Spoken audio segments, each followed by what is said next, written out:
Hello guys, আজকে আমরা চলে এসেছি চন্দ্রপ্রসাদ এবং চাতুরের মাঝে এই মন্দিরে, বেলতলা মন্দির যেটাকে বলা হয়। আমাদের এখানকার অনেক বিখ্যাত মন্দির এটা। আজকে আমাদের সঙ্গে আছে বিক্রম। আজকে আমরা আমার ফার্স্ট ভ্লগ, এবং কেমন হবে এবং কি হতে চলেছে আমি নিজেও জানি না। আশা করছি তোমরা আমার পাশে থাকবে এবং সাপোর্ট করবে। আজকে একটু সিনেমাটিক শট দিয়ে कहना क्या चाहते हो? বিখ্যাত মন্দিরটাকে একটু দর্শন করিয়ে দিই আপনাদের।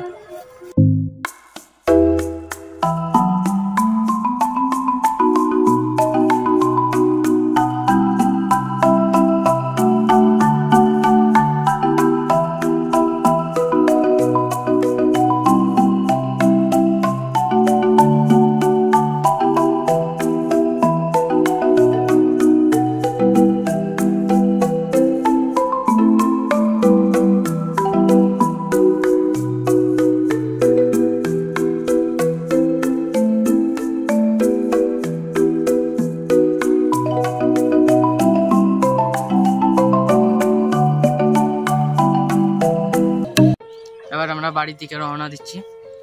আমাদের এখান থেকে বেশি দূর না, ওই 500 মিটার মতো দূরত্ব হবে আমাদের গ্রামের, এবং আমরা এবার চলে যাব।